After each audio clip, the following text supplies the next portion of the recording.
예, 오늘은 대림절 셋째 주일이 되는 날이죠. 셋째 주일. 대림절은 예수님의 이제 그 성탄을 기다리는 절기예요. 셋째 주일인데 성탄절 하면은 모든 사람들이 다 좋아해요. 성탄절 싫어하는 사람들이 없어요.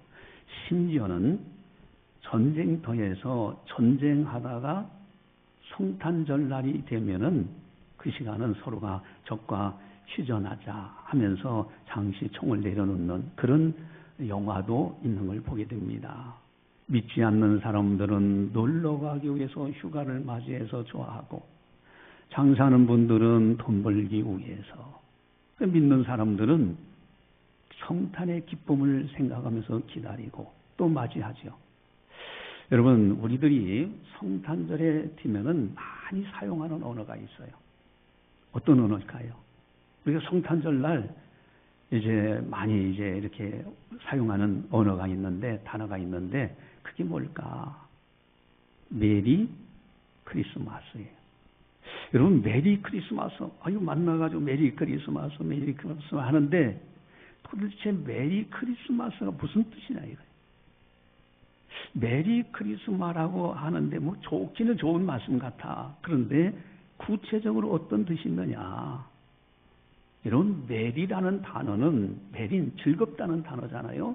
우리가 뭐 쉽게 영어에서 메리는 단어 알아요. 그런데 단순한 즐겁다는 의미가 아니에요. 원적으로 보면요, 아주 기쁨이 넘쳐나고 평안한 상태, 아주 복이 넘쳐나고 평안하고 기쁨이 충만해지는 감사한 그 상태를 메리라고 합니다. 그게 즐겁다는 뜻이에요. 여러분, 그리고 크리스마스라고 하는데, 크리스마스는 무슨 뜻이냐? 크라이스트 플러스 메스예요. 즉, 크라이스트라는 것은 그리스도, 메스는 예배, 미사라는 뜻이에요.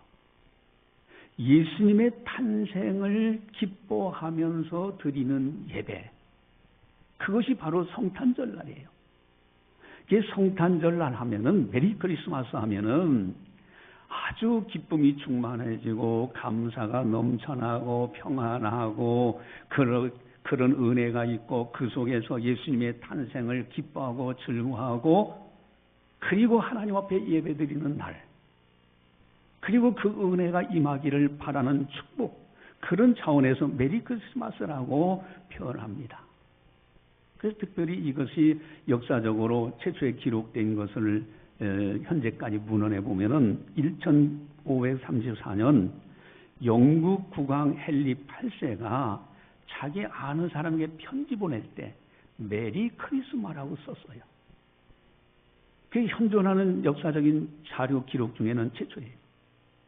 그 다음에 이것이 널리 퍼지게 된 것은 영국에 이제 찰스 디킨스라는 소설가가 있었어요. 그분이 크리스마스 캐럴이라는 소설을 씁니다. 거기에서 메리 크리스마스라는 단어가 계속 나오니까 세계적으로 이제 메리 크리스마스 용어를 전 세계에서 사용하게 된 겁니다. 그래서 확장이 된 거예요. 그래서 우리가 메리 크리스마스 하는데 과연 그 뜻이 뭐냐 이게. 정말 예수님의 탄생, 그로 인한 기쁨과 감사가 넘쳐나고 평안한 그 상태, 바로 주님의 오심을 기뻐하며 예배드리는 날, 그 은혜가 있기를 바라면서 축복하는 말. 여러분, 그렇다면 한번 좀 생각해 보세요.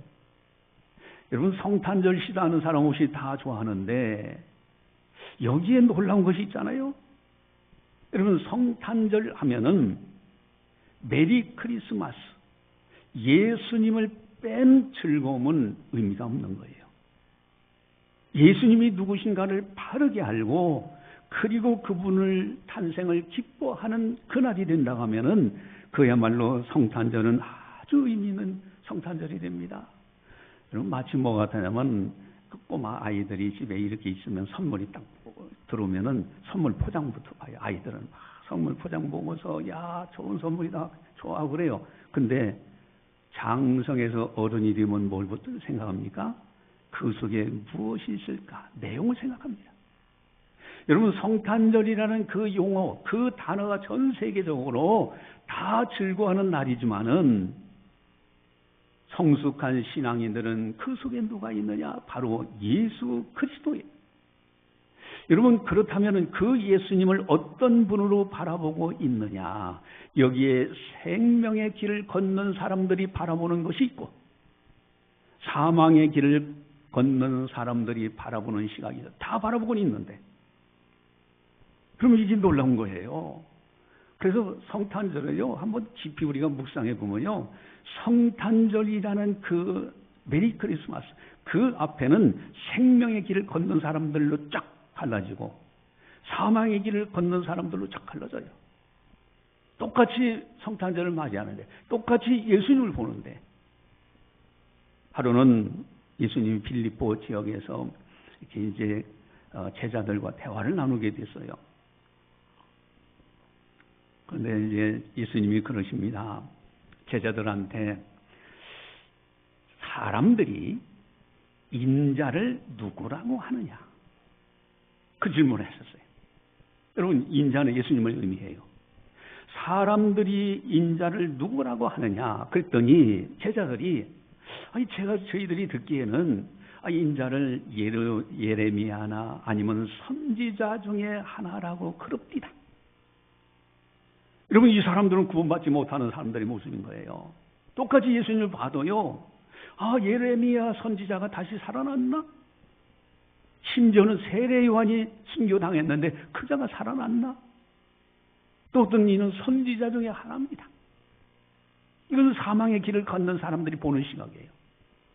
이때 예수님이 다시 질문하십니다. 그러면은 너희는 나를 누구라고 하느냐?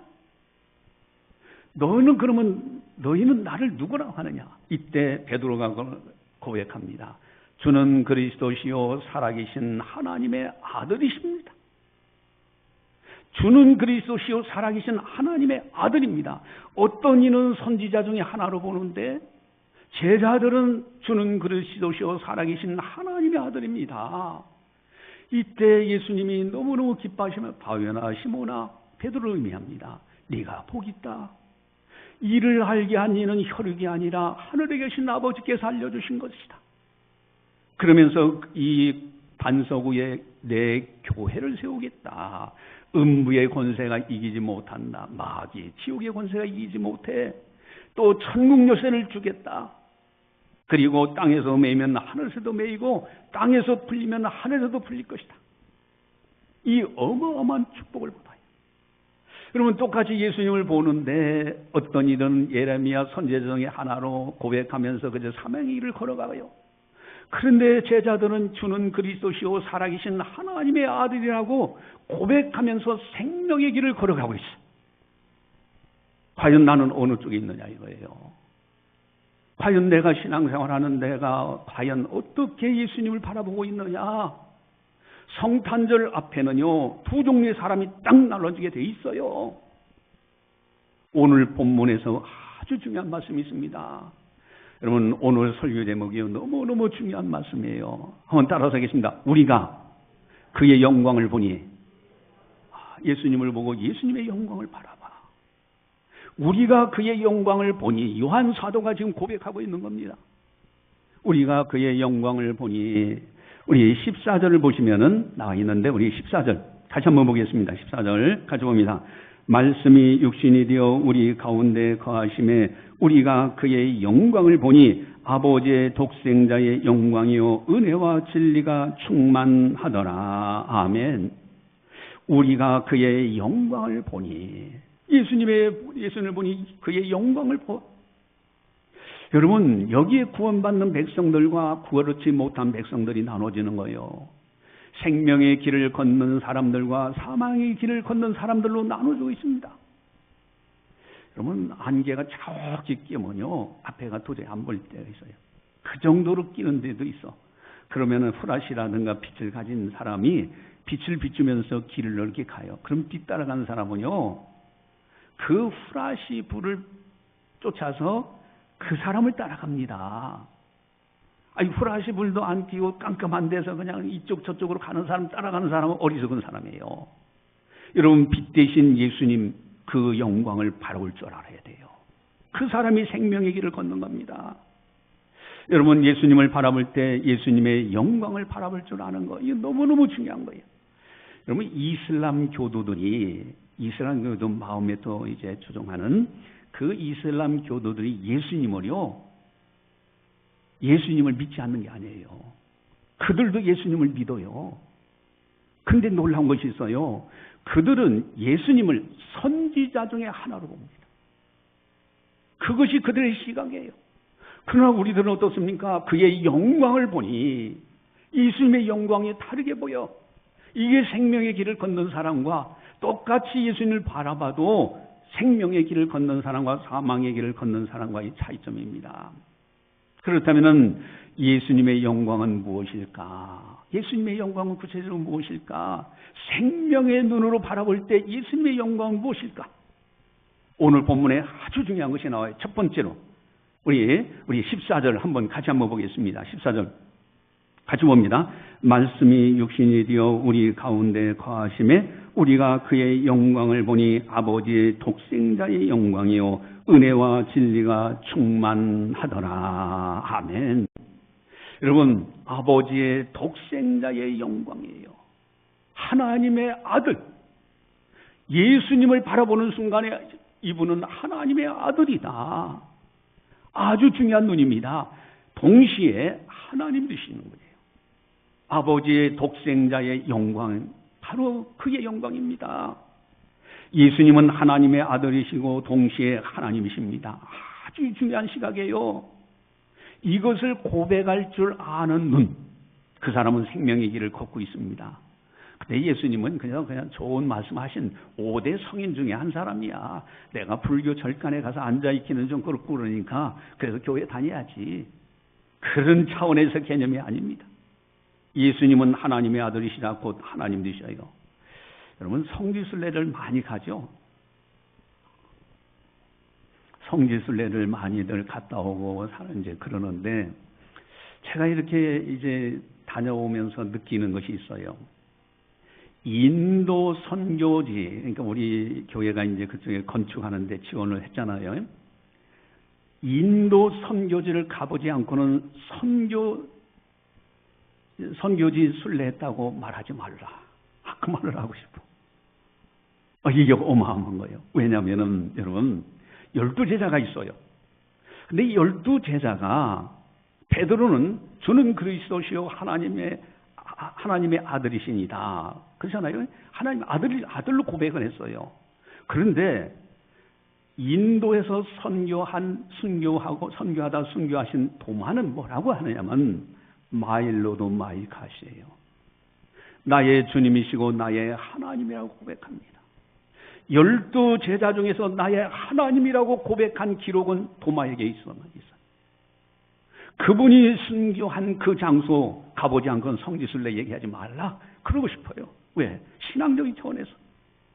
여러분, 주님을 바라볼 때 그의 영광을 보니 나의 주님이시오 나의 하나님이십니다. 아버지 독생자의 영광이요. 이것이 바로 생명의 눈을 갖고 있는 사람들의 특징입니다. 여러분, 시험 볼 때에 이렇게 시험지에다가 이제 이름을 딱 적잖아요. 이름을 적는 순간에 그 시험지는 그 사람 거예요. 여러분, 우리가 나의 주님이시오 나의 하나님이라고 신앙 고백할 때 예수님은 그분의 하나님 되시는 거예요. 그런데 내가 아무리 시험지에다 이름 안 적고 내놓으면요, 그 시험지는 그 사람 것이 될 수가 없어요. 여러분, 신앙 고백이 너무 중요합니다. 우리가 그의 영광을 보니 아버지 독생자의 영광이요. 그 하나님 되시는 그분이 이 땅에 내려오셔서 우리를 구원하셨다. 이 감격 아닙니까? 그 하나님 되시는 그 예수님이 이 땅에 내려오셔서 임마누엘 우리와 함께 하신다. 이건 엄청난 겁니다. 이 은혜로 우리가 살아가고 있어요. 여러분, 또 이제 성경 퀴즈 냅니다. 여러분, 예수님의 이름이 2개가 있어요. 성경에 보니까 예수님의 이름이 2개가 있는데 예수님의 이름이 무엇이죠? 예수님의 이름이 두 개가 있어요. 한번 찾아보세요. 마태복음 1장 20절 23절에 주의 사자가 현몽하여 이르되 다윗의 자손 요셉아 네 아내 마리아 데려오기를 무서워하지 말라. 그에게 잉태된 자는 성령으로 된 것이라. 아들을 낳으리니 이름을 예수라 하라. 첫 번째 이름이 뭐죠? 예수예요. 이는 그가 자기 백성을 그들의 죄에서 구원할 자이심이라 하니라. 이 모든 일이 된 것은 주께서 선지자로 하신 말씀을 이루려 하심이니 이르시되 보라 처녀가 잉태하여 아들을 낳을 것이요 그의 이름은 임마누엘이라 하리라 하셨으니 이를 번역한즉 하나님이 우리와 함께 계시다 합니다. 아멘. 여러분 예수 또 하나 이름 뭐예요? 임마누엘입니다. 하나님이 우리와 함께 하신다는 거예요. 여러분 우리를 구원하시기 위해서 이 땅에 오셨고 우리와 함께 하시기 위해서 이 땅에 오신 거예요. 이것이 예수님의 성탄입니다. 그의 영광을 보니 아버지의 독생자 영광이요. 여러분 그로 인해서 우리가 어떻게 됐습니까? 지옥 갈 자리에서 건짐받았어. 죄악에 허덕이는 우리들이 건짐받았어. 마귀의 노예 생활하던 우리들이 건짐받았어. 해방되었어요. 이것이 구원입니다. 이 놀라운 은혜를 받았어요. 그리고 이제는 천국 백성이 되었습니다. 지옥은 가고 싶어도 못 가. 여러분 진정으로 예수 믿는 사람들이요 지옥 보내달라고 해도 못 갑니다. 이미 지옥 갈 것은 포기하고 살아야 돼요. 우리들은 어디에 천국 갑니다. 그 아름다운 천국은요 너무너무 아름다운 나라예요. 눈물이 없고 곡 가는 것이나 아픈 것이 없고 병든 것이 없는 나라, 사망이 지나간 나라, 생명수의 강이 흐르고 생명나무가 있고요. 너희가 하늘의 천사와 같이 변화되어서 살아가는 아름다운 나라. 여러분 이런 등불과 햇빛이 필요 없는 나라, 하나님의 영광의 빛이 가득한 나라. 그 나라를 들어갈 수 있도록 하나님의 아들 그분이 오셔서 우리를 건져내셔서 하나님의 백성, 천국 백성이 되게 하신 거예요. 그리고 지금 우리가 이 땅에 살아가는 동안에 임마누엘의 하나님들 우리와 곁에서 동행하십니다. 때를 따라 도와주시고 계셔요. 여러분 어린 아이가 이렇게 숲속에 아빠하고 산책을 하면은 그래 우리 아빠가 재산이 얼만큼 있으니까 내가 크면은 아버지 재산을 얼만큼 갖겠구나 뭐 이러면서 아빠하고 손잡고 하겠어요? 그냥 아빠 손이 따뜻해. 그냥 아빠 손잡고 가잖아요. 여러분 하나님 앞에서도 마찬가지예요. 세상 이것저것 따져서 내가 교회 다니니까 사업도 잘 되고 직장생활 승진되고 아이고 좋더라 그러니 가야 되겠다. 뭐 병든 거 치료되더라 그러니 가야 되겠다. 그런 개념이 아니라 주님과 동행하는 것이 즐거워. 이것이 임마누엘의 축복이에요.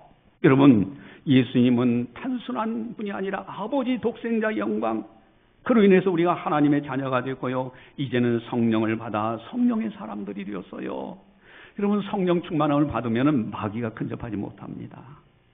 장난을 칠 수 있어요. 그러나 마귀의 종살이는 안 해요. 이 어마어마한 축복 한번 따라서 읽습니다. 우리가 그의 영광을 보니 예수님의 영광을 보니 아버지의 독생자의 영광이요. 또 하나 예수님의 놀라운 영광이 있어요. 그 어마어마한 영광입니다. 이거는 정말 아름다운 진리 중에 진리가 되는 아름다운 영광인데 이것이 두 번째로 우리 14절에 나와 있습니다. 14절 같이 한번 보겠습니다. 말씀이 육신이 되어 우리 가운데 거하심에 우리가 그의 영광을 보니 아버지의 독생자의 영광이요 은혜와 진리가 충만하더라. 아멘. 여기에 참 너무너무 감사합니다. 예수님은 은혜와 진리가 충만하신 분. 여기서 은혜, 진리 하나도 빠지면 안 돼요. 여러분 은혜와 진리가 충만하신 분. 예수님의 영광을 보니 은혜와 진리가 충만하신 분이야. 만약에 은혜만 있고 진리가 없다. 자 보세요. 은혜와 진리를 보면은 은혜는 하나님의 사랑이에요. 사랑. 값없이 받는 거거든요. 그 사랑이에요. 진리는 하나님의 공의입니다. 사랑과 공의, 은혜와 진리는 사랑과 공의예요. 만약에 사랑만 있고 공의가 없다고 가정을 해봅시다. 그러면 불의의 하나님이 됩니다. 그럼 우리도 어떻게 돼요? 늘 불안하죠. 두렵죠. 어느 때 불의의 하나님 어떻게 막 칼날 가지고 휘둘르듯이 푸틴이 그저 젊은이들을 전쟁 때 내몰아 가지고 죽든 말든 하듯이 그러면 어떻게 되겠어요? 여러분, 사랑과 공의가 함께 있어요. 만약에 공의만 있고 사랑이 없다고 가정을 또 해봅시다. 그럼 그 잣대 앞에서 온전하게 설 사람이 누가 있습니까? 늘 불안하지요. 이 은혜와 진리가 같이 있어야 되고요. 사랑과 공의가 같이 있어야 되는데 이 사랑과 공의가 충만하신 분이 예수님이에요. 은혜와 진리가 충만하신 분이 예수님입니다. 그래서 거기에 평안이 있고 기쁨이 있고 감사가 넘쳐나는 거예요. 그리고 우리가 성화를 이렇게 볼 때에 이 성화가요 보면은 맑은 시냇가가 있고 푸른 잔디가 있고 그렇잖아요. 거기에 목자가 양을 품에 이렇게 안고 있는 모습이 있어요. 예수님이 우리 양 같은 우리들을 품어주시는 모습 아닙니까? 얼마나 평화롭습니까? 여러분, 그 속에 은혜와 진리, 사랑과 공의가 같이 있을 때 그 양은 너무너무 기쁘고 감사하고 평안한 거예요. 전에는 목자 없는 양같이 우리가 방황했습니다. 무엇이 인생의 진리인지도 몰라요. 그저 돈만 벌으면 되는 것처럼 알고 돈 했는데 나중에 끝날 때 보니까 아무것도 없어. 권력을 잡으면 다 되는 것처럼 상대방을 숙청하고 죽이고 뭐 별짓 다 하고서 권력을 딱 잡았는데 나중에 끝날 때 보니까 바람 잡는 것처럼 다 내 곁을 떠나고 말아. 그러나 은혜와 진리에 충만하신 예수님을 딱 발견하고 그 안에 품에 있는 사람들은 마지막 이 세상을 떠날 때 천사들에게 받들 아름다운 천국에 들어가요. 영혼의 목자 되신 예수님 곁에 온 겁니다. 그래서 인생을 왜 살아야 되는지, 누구를 위해서 사는지, 무엇 때문에 사는지, 어디로 가는지를 알고 사는 거예요. 이것이 놀라운 은혜입니다. 영혼의 목자인 우리들이 주님 앞에 우리가 돌아온 거예요. 여러분, 예수님은 다시 성경 퀴즈 냅니다. 은혜와 진리, 사랑과 공의가 충만하신 분이라고 했는데 그 모습을 보여주는 아주 중요한 극치가 되는, 아주 예수님의 사역 중에서 극치가 되는 사건이 있어요. 어디에서 하나님의 사랑과 공의를 보여주셨을까요? 하나만 삐끗하는 것도 아니에요. 두 개가 다 충만하게 나타나는 데가 있는데 그게 어딜까? 예수님의 십자가입니다. 십자가에 하나님의 공의가 이루어진 거예요. 하나님의 사랑이 이루어진 겁니다. 여러분, 죄값은 반드시 지불돼야 돼. 이게 공의예요. 우리가 갚으려고 하는 순간부터 우리는 죄인이기 때문에 우리가 죄값으로 죽으면은 지옥 갈 수밖에 없어. 근데 능력 많으신 하나님의 아들 예수님, 죄 없으신 그분이 우리의 죄값, 내가 갚아야 될 죄값을 대신 십자가에서 죽음으로써 갚아주셨네. 이미 갚았기 때문에 나는 더 이상 죄인이 아니 되는 거예요. 그리고 부활하심으로 천국 가는 길을 활짝 열어놓으신 거예요. 이 십자가야말로 하나님의 공의와 하나님의 사랑이 그대로 나타나는 거예요. 그래서 로마서 5장 8절에 우리가 아직 죄인 되었을 때에 그리스도께서 우리를 위하여 죽으심으로 하나님께서 우리에 대한 자기의 사랑을 확증하셨느니라. 아예 확증하셨다. 이건 어마어마한 사랑입니다. 의로운 사람을 위해서 혹이나 죽는 사람들이 있어. 그런데 죄인이라고 손가락질하는 그 사람을 위해서 죽는다? 이거는 하나님의 사랑 아니고서는 도무지 있을 수 없는 일이에요. 여러분, 그런 이야기가 있잖아요. 어떤 사람이 큰 벌금을 이제 어마어마한 벌금을 내게 됐는데 그거 안 내면은 감옥에 가. 그런데 친구 중에서 한 친구가 능력이 있어서 그 친구의 벌금 내는 걸 다 갚아줬어. 그러면 이 친구는 더 이상 감옥에 안 가죠. 여러분, 갚아줬을 때 이 친구 입장에서는 내 벌금을 대신 갚아준 그 친구에서 고맙게 여기지 않겠습니까? 얼마나 고맙게 여기겠어요. 여러분, 우리가 갚아야 될 지옥 형벌을 하나님의 아들 예수님이 그 죄값을 십자가에서 대신 갚아주셨어. 그러니 우리는 십자가만을 자랑하고 십자가에서 나는 죽었고 이제는 세상도 십자가에서 나에 대해서는 죽었다고 고백하면서 십자가만을 자랑하겠노라고 바울 사도의 고백이에요. 여러분, 이 십자가에는 하나님의 공의와 하나님의 사랑이 만나 있어요. 은혜와 진리가 충만하신 분이 예수님이십니다. 그분을 인해서 이제는 부활하심으로 인쳤어요. 의롭다고 인쳐주셨어요. 그래서 이제는 하나님 앞에서 마음껏 찬송하고 기도하고 하나님을 아버지라고 부를 수가 있고요. 이 어마어마한 은혜를 받았어요. 그래서 로마서 4장 25절 이렇게 선포하시죠. 자, 로마서 4장 25절 주보지에 나와 있는데 핵심 요절 암송해야 됩니다. 로마서 4장 25절 주보지에 함께 보도록 하겠습니다. 예수는 우리가 범죄한 것 때문에 내줌이 되고 또한 우리를 의롭다 하시기 위하여 살아나셨느니라. 아멘. 십자가 부활이 복음 중에 복음이에요. 진리 중에 진리입니다. 여러분, 인간의 최대 문제인 죽음의 문제 어느 누구도 해결 못하는데 예수님의 부활로 해결된다고 하셨죠. 여러분, 인간의 최대 문제인 천국과 지옥을 갈라놓는 죄 문제는 오직 예수님의 십자가로만 해결된다고 했잖아요. 이게 복음이에요. 여러분, 예수님을 보는 순간에 아버지의 독생자의 영광, 은혜와 진리가 충만하신 영광. 오늘 설교 제목 따라서 하겠습니다. 우리가 그의 영광을 보니, 여러분, 아버지의 독생자의 영광이요 은혜가 진리가 충만하더라. 그로 인하여 우리는 어마어마한 축복을 받았습니다. 성탄절은 그 영광의 주님이 이 땅에 오신 날을 기념하는 날이에요. 기뻐하며 경배드리는 날. 여러분, 그 오셔서 우리를 건져내신 예수 구원, 우리를 건져내셨어요. 여러분, 연못에 빠져서 한 사람이 호적되고 있어요. 큰 연못에 빠져서. 그러면 밖에서 야, 힘내. 그래, 너 힘내. 빨리 이쪽으로 나와. 그 사람에게 소용이 있겠습니까? 그런데 119에서 헬기를 보내가지고 사다리를 내려가지고 그 사람에게 밧줄을 내려서 그 사람을 건져 올렸다? 여러분, 이게 진정한 중요한 거 아닙니까? 예수님은 영광의 보좌를 버리고 이 땅에 오셔서 우리를 건져내시는 거예요. 이 어마어마한 은혜, 그를 위해서 오신 날 성탄절입니다. 또한 성탄절은 하나님의 독생자 예수님이 이 땅에 오셔서 임마누엘, 우리와 함께 하시는 거예요. 지금도요 이 자리에 계십니다. 따라서 하겠습니다. 두세 사람이 내 이름으로 모인 곳에 나도 그들 중에 있느니라. 여러분, 이 자리에 우리 주님과 계십니다. 눈에 안 보인다고 부정하면 안 돼요. 성경에 분명히 나왔어요. 두세 사람이. 여러분, 주님은 이 자리에 강림해 계십니다. 우리와 임마누엘 하신 하나님이에요. 어느 이제 신학자가 길을 가는데 산책을 하는데 차가 이렇게 이제 와요. 그런데 개미떼가 이 가는데 이 길을 건너가는데 이 차가 지나가면 바퀴에 이거 거기에 딸리면 다 죽잖아요.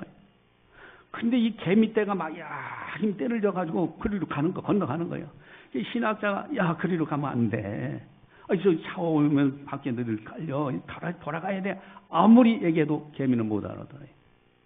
그러니까 혼자 생각을 합니다. 내가 개미가 되지 않는 한 저 개미들은 못 알아듣겠구나. 그러면서 우리 주님이 이 땅에 오신 이유가 거기 있구나. 우리들에게 아무리 말씀하셔도 우리가 못 깨달아. 그래서 이 땅에 오신 사건 임마누엘, 바로 우리 주님이 이 땅에 오셔서요 우리와 함께 하시는 거예요. 그 우리는 이제는 성경을 통해서, 말씀을 통해서 성령의 인도하심을 따라서 깨닫고 그리고 진리 가운데 살아가고 있는 겁니다. 이것을 기념하는 이 기쁜 성탄절날 어마어마한 겁니다. 그 영광을 보면서 성탄절을 기다리고, 그리고 성탄절날 한 분이라도 더 초청해서 참석해서 복음의 소식을 듣도록 하는 거 얼마나 아름다운지 몰라요. 이 은혜 속에서 우리가 성탄절을 감격적으로 의미 있게 보내시기를 바라면서 기도하시겠습니다. 사랑의 하나님 아버지, 감사합니다. 저희들을 사랑해 주시고 오늘도 성령께서 교회에게 하신 말씀을 듣게 하시니 감사를 드립니다. 성탄절, 이제 어떤 이는 생명의 길을 걷고 어떤 이는 사망의 길을 걷습니다. 또한 이제 다 즐거워하는 날이지만은 또한 예수님이 이 땅에 오셔서 사역할 때도 어떤 이는 선지자 중에 하나로 이야기합니다. 그러나 생명의 길을 걷는 제자들은 주는 그리스도시요 살아계신 하나님의 아들이라고 고백합니다. 아버지 하나님, 오늘도 이제 독생자 우리 주 예수님의 그의 영광을 보았사오니 하나님 아버지의 독생자의 영광이요 은혜와 진리가 충만하신 우리 주님의 영광, 이제는 영광의 주님이 오신 날을 기념하는 성탄절 기도하며 경건생활하면서 기다리는 우리들 다 되게 하여 주시옵소서. 또한 이번 성탄절 이제 주위에 있는 분들을, 가족들을 또 초청해서 복음의 소식을 듣고 구원받는 역사가 충만케 일어나게 하여 주시옵소서. 감사하고 예수님의 이름으로 기도드리옵나이다. 아멘.